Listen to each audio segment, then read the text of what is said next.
محمد نبينا بنور حدينا من مكة حميم نوره سطاع المدينة.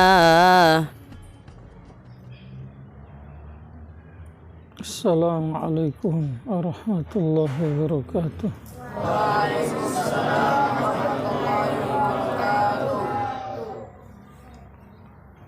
Haduhu wa nusalli ala rasulil karim amma ba'du. Kali ini kita jawab beberapa pertanyaan. Pertanyaan yang pertama, apa hukum belajar ilmu agama dari orang kafir?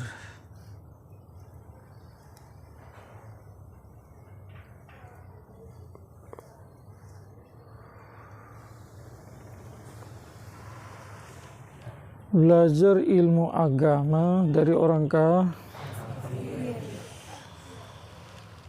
Sebelum dijawab, perlu diketahui bahwa agama itu sumbernya dari siapa, kemudian diturunkan ke atas siapa, setelah itu yang mewariskan agama itu siapa, jadi ahlinya itu siapa. Nomor satu, agama itu bersumber dari Allah, dan Allah turunkan ke atas nabi-nabi dan rasul-rasul. Setelah nabi-nabi dan rasul-rasul sudah tidak ada, maka yang menjadi pewaris para nabi dan para rasul itu bukanlah orang kafir. Sedangkan setiap orang beriman saja tidak disampaikan oleh Nabi kita Muhammad SAW sebagai pewaris, tetapi pewaris para nabi dan para rasul adalah para ulama. Sebagaimana sabda Nabi SAW, al-ulama'u warasatul anbiya. Para ulama adalah pewaris para nabi. Sekarang definisi ulama yang dari mereka kita diharuskan mengambil ilmu. Siapa mereka? Ada dua definisi. Yang pertama, ar-rasikhuna fil ilm, orang-orang yang dalam ilmunya. Yang kedua adalah ar-rabbaniyun, mereka yang dekat sama Allah. Kalau ulama hanya dalam ilmunya tetapi tidak dekat sama Allah, kita juga dilarang belajar dari mereka, walaupun dia orang beriman. Kenapa? Dikhawatirkan nanti dia akan menjual fatwanya untuk mendapatkan dunia. Dunia di sini luas, bisa jabatan, bisa harta, bisa uang, bisa juga wanita. Maka tanpa syarat yang kedua, kita dilarang belajar dari mereka. Kalau hanya dekat sama Allah, tidak dalam ilmunya, tidak berilmu, jelas apa yang mau dia sampaikan. Paham tidak? Makanya dua syarat. Satu dalam ilmunya, yang kedua adalah dekat sama Allah. Sekarang orang kafir bukanlah orang beriman. Dia sudah tidak masuk dalam pewaris. Orang yang beriman berarti bukan dia. Dia tidak masuk dalam kategori dekat sama Allah. Kalau dalam ilmunya masih dipertanyakan juga.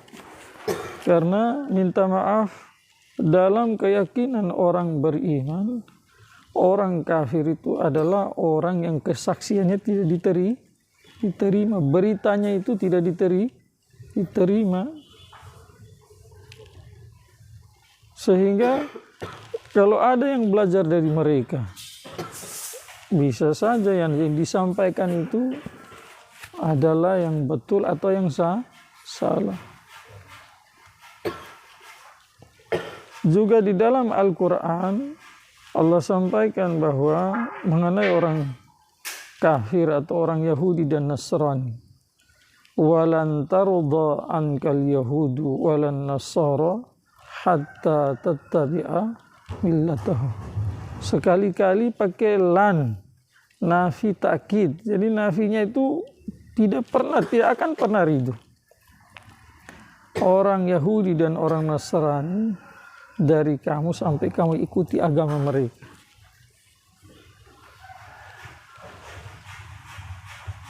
Berdasarkan itulah kita dilarang belajar ilmu agama dari orang kafir, apalagi yang belajar yang umumnya belum punya basic agama yang kuat. Jangankan yang belum punya basic agama yang kuat, orang yang punya basic agama yang kuat saja dilarang dalam agama Islam. Orang-orang seperti itu belajar ilmu agama dari orang kafir. Al-Quran menjelaskan bahwa orang kafir itu adalah musuh, walaupun bukan musuh abadi. Musuh abadi itu adalah iblis laknatullah alaih, karena kemungkinan dia beriman sudah tidak ada. Orang kafir itu selagi masih kafir, masih ditempatkan sebagai musuh. Musuh dari segi akidah. Segi kemanusiaan belum tentu musuh juga. Kalau bertetangga bisa saja berbagi. Tapi musuh di sini, musuh dari segi akidah ada seperti itu. Ada yang orang kafir, ya dia taat sama agamanya, dia tidak ganggu orang Islam. Ada sebagian juga orang kafir yang taat sama agamanya, tetapi dia benci sekali sama Islam. Dan ini tidak bisa dipungkiri. Tidak bisa dipungkiri. Kenapa? Karena ini yang sampaikan langsung Allah. Ya ayyuhalladzina amanu la tattakhidhu aduwi wa aduwakum awliya. Wahai orang beriman, jangan jadikan musuhku dan musuh kamu sebagai kawan dekat. Ada yang mengartikan awliya adalah pemimpin. Maka mereka musuh. Kalau kita belajar berarti di sini ada nisbat murid dengan guru. Murid dengan guru itu kedekatan hati harus ada. Jadi kalau sudah ada kedekatan hati, nanti kemungkinan besar kita tidak bisa bilang pasti. Karena tidak sebelum ada bukti maka belum di situ ada pastinya. Maka kemungkinan besar apa-apa yang mereka ajarkan nanti bisa bertentangan dengan agama kita.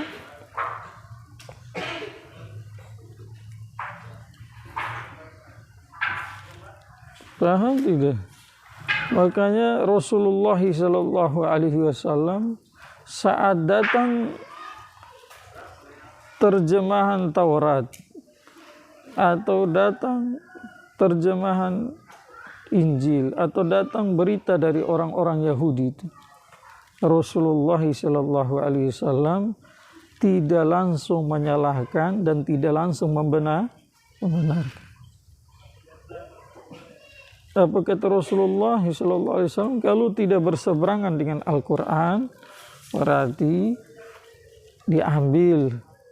Kalau berseberangan ditolak. Kalau belum ada pembenaran dari Allah, maka jangan dibohongi, jangan dibenarkan. Jangan dikatakan itu bohong, jangan dikatakan benar. Atas dasar itu guru kami Syekh Abdul Musta'an damat barakatuh beliau sampaikan bahwa orang yang belajar ilmu agama di Amerika, di Inggris, di Australia, nah itu namanya belajar sama orang kafir ya. Itu nanti awal-awal belajar ya mereka akan menjelaskan mengenai kelebihan Islam itu, kemanisan-kemanisan Islam. Sehingga setelah penjelasan itu didengar sama para mahasiswa-mahasiswi, terus masuk rasa percaya mengenai gurunya di dalam hatinya itu, barulah mereka memasukkan ajaran-ajaran yang melenceng, yang nanti muridnya sudah tidak sadar lagi. Karena orang kalau sudah cinta, sudah percaya, ada istilah itu namanya, kalau sudah cinta itu tai kambing rasa coklat. Tadi makan tai kambing dikiranya coklat. Ya sama seperti itu, kalau murid sudah percaya sama guru, walaupun gurunya itu salah mungkin, ajarannya sesat, melenceng, maka nanti murid tetap ambil. Paham tidak? Oke, sebab orang-orang Islam berani belajar dari orang-orang kafir, akhirnya muncullah Islam yang dalam Al-Quran itu. Islam itu kan tidak ada embel-embelnya. Islam itu hanya istilah Islam dalam Al-Quran itu innad dina indallahil Islam. Sesungguhnya agama yang disukai oleh Allah adalah agama Islam, agama yang diridhoi. Jadi nama Islam saja Nabi Muhammad SAW juga tidak menamakan Islam Arab, tidak menamakan Islam Farsi, tidak menamakan Islam Eropa, tidak menamakan Islam Rum. Dulu Eropa, sekarang dulu disebut Rum. Tidak namakan Islam Habasyi atau Afrika, tidak ada nama begitu. Jadi Islam yang mutlak ajarannya bersumber dari Al-Quran yang murni, kemudian hadis Nabi SAW, ijma' qiyas. Ada lagi yang menambahkan dalil seperti istihsan dalam mazhab Imam Abu Hanifah, usul fikihnya. Tetapi sebab orang-orang Islam mulai nekat belajar dari orang-orang kafir, maka wujudlah Islam liberal, wujudlah Islam demokrat, wujudlah Islam sekuler, wujudlah Islam Nusantara, wujudlah Islam moderat. Ini kalau setiap negara membentuk Islam dengan gaya tipe mereka masing-masing, subhanallah, kemurnian Islam yang dibangun oleh Nabi Muhammad SAW, yang disampaikan oleh para sahabat dan tabi'in dan seterusnya itu sudah tidak ada lagi. Nanti orang Malaysia bikin Islam Melayu, nanti orang Thailand bikin Islam Thai, nanti orang mana-mana itu, orang Arab Saudi bikin Islam Arab Saudi. Akhirnya setiap negara punya Islam masing-masing. Bisa bahaya begitu. Ini sebabnya apa? Karena orang Islam belajar dari orang kafir yang tidak disadar, tidak disadari. Yang awalnya dikasih makan manisan, perlahan-lahan manisan di dalamnya ditaruh racun, dikira manisan tok, padahal di dalamnya sudah ada racun. Inilah yang dibawa pulang. Kalau sudah begini berarti belajar ilmu agama dari orang kafir hukumnya haram. Tanpa saya bilang juga kamu vonis sendiri. Yang kedua pertanyaan, apa hukum belajar ilmu agama di Iran? Pertanyaan yang kedua ini. Kita tahu Iran itu mayoritas Syiah. Sebagian kecil Sunni, ahli sunnah wal jamaah. Dan kita tahu bersama bahwa Syiah itu adalah musuh bebuyutan Sunni.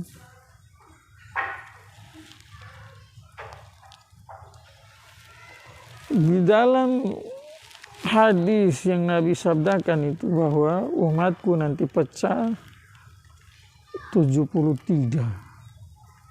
Satu selamat, 72 ke neraka.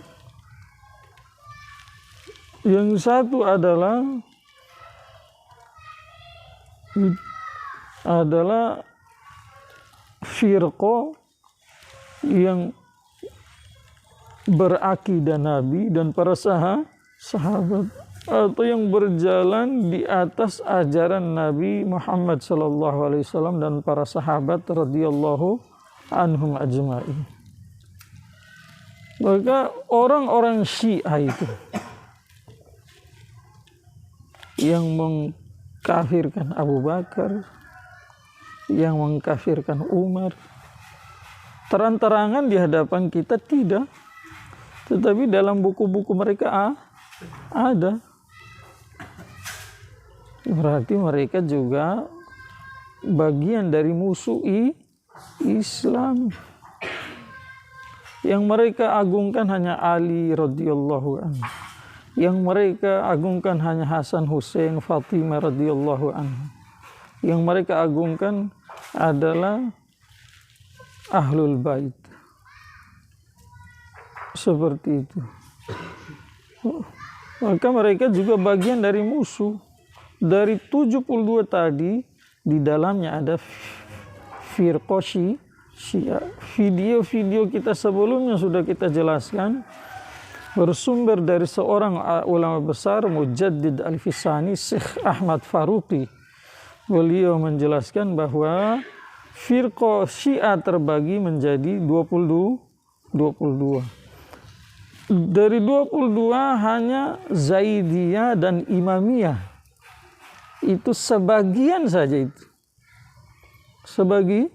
Sebagian yang tidak kafir, sesat, yang sebagiannya itu. Yang furu'iyatnya, cabang-cabang masail itu kebanyakan ikuti Imam Abu Hanifah, sementara akidahnya ikuti Mu'tazilah. Dari dua ini, Zaidiyah dan Imamiyah, sebagian. Kemudian sebagian besar yang mutaqaddiminnya itu, jelas-jelas mereka itu mengkafirkan Aisyah, mengkafirkan para sahabat, mengkafirkan Utsman, mengkafirkan Tolha dan Zubair radhiyallahu anhu. Mengkafirkan sesama, mengkafirkan orang muslim biasa saja itu dilarang sama Allah, dilarang sama Rasulullah. Bagaimana dengan mengkafirkan para pembesar sahabat radhiyallahu anhum? Dari sisa 22, mulai dari Saidiyah, Kamiliyah, Zimmiyah, kemudian Ismailiyah, Ja'fariyah, kemudian ada lagi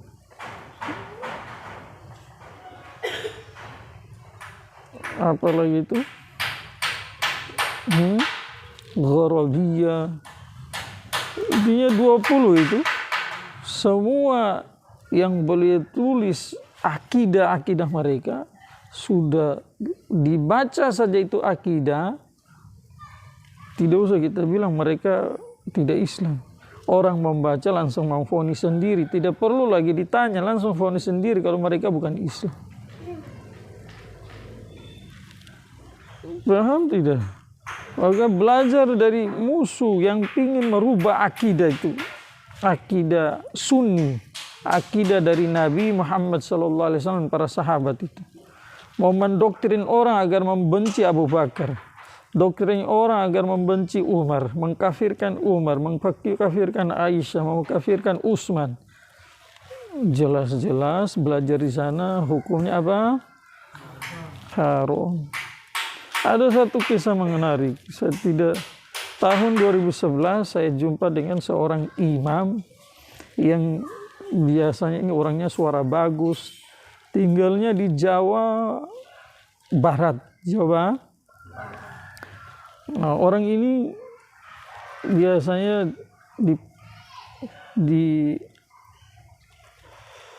diminta untuk jadi imam di masjid-masjid, salah satu di masjid-masjid di Madinah. Maka beliau bercerita, ada di Madinah itu ada satu hotel yang disewa sama orang Syiah. Di dalam hotel itu apa yang mereka buat? Mereka menceritakan bagaimana Fatimah dizolimi sama Abu Bakar. Jadi mereka menyampaikan bahwa Ahlul Bait itu dizolimi sama Abu Bakar, terus sama Umar. Sehingga yang menceritakan itu dengan cara-cara yang betul-betul seperti itu, kejadian nyata itu. Sehingga mereka yang mendengar, pengikutnya itu di situ menangis histeris. Ya, yang orang ini kan korban semua yang di depan tuh, yang mendengar itu. Akhirnya yang imam ini tanya sama pemilik hotel, kenapa kamu kasih sewa hotelmu sama orang-orang ini? Ya, orang yang punya hotel berkata, ya mau bikin bagaimana, namanya bisnis. Mereka bayar, ya difasilitasi hotel. Walaupun pemilik hotel juga tidak ridho, tidak suka dengan apa yang mereka buat.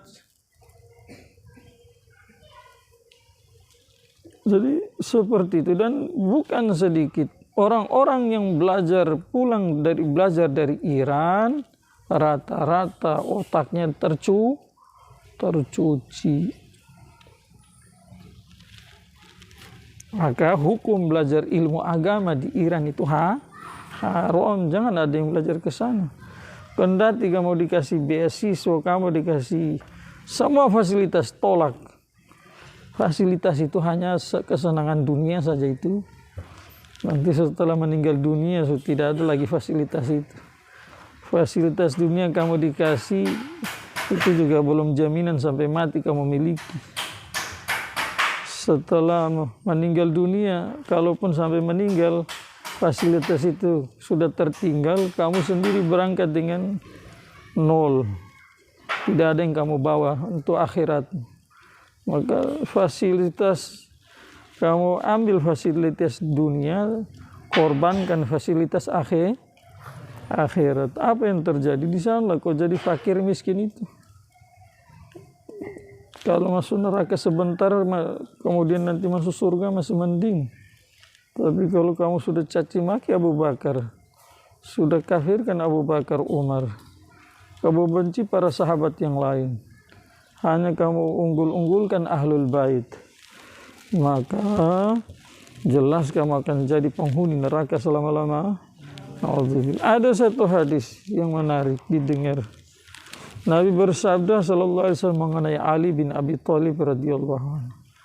Apa kata Rasulullah? Perumpamaan kamu wahai Ali seperti Nabi Isa alaihi salam.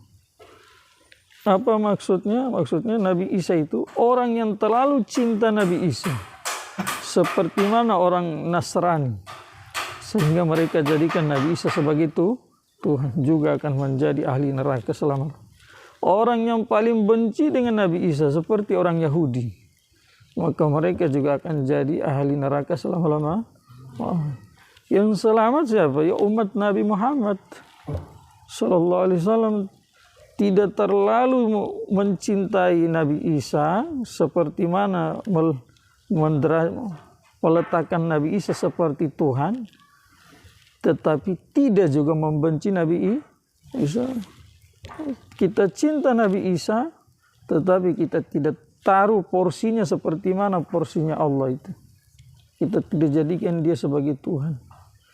Dan kita tidak benci, kita ta'zim, kita agungkan, tetapi sebagai seorang nabi dan rasul, bukan sebagai seorang Tuhan.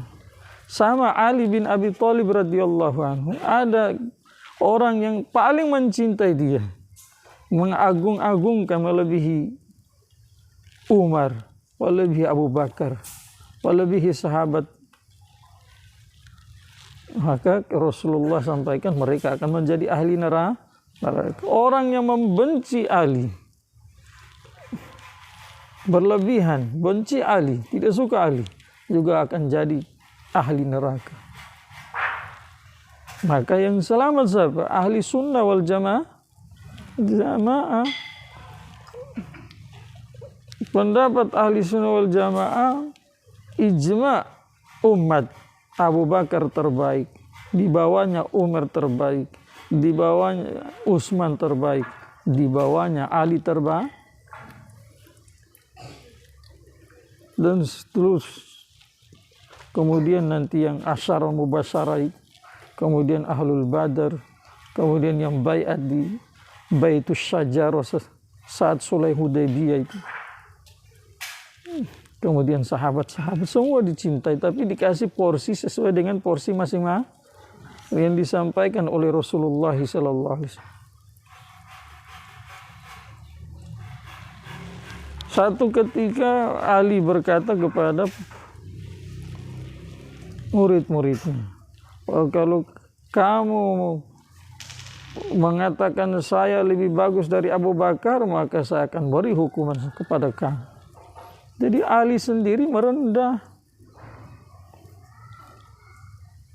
Ali sendiri apa? Walaupun Ali ini sepupunya Rasulullah SAW, tapi dari segi pengorbanan, kedekatan,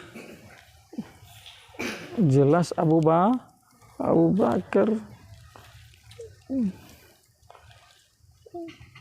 Jadi bukan kita itu tidak ada benci Ali.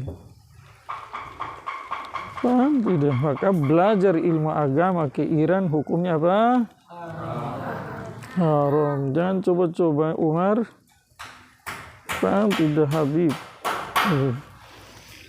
Dan salah satu cara para habaib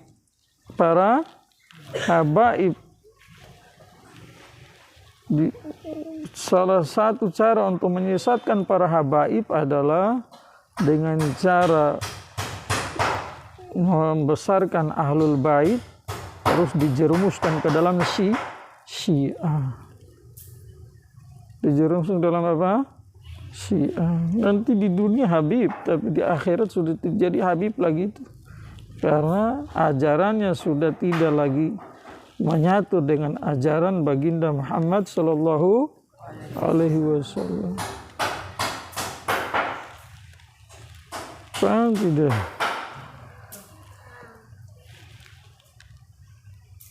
Dua pertanyaan saya dulu sudah. Besok lagi baru lanjut. Subhanallah bihamdihi. Subhanallah.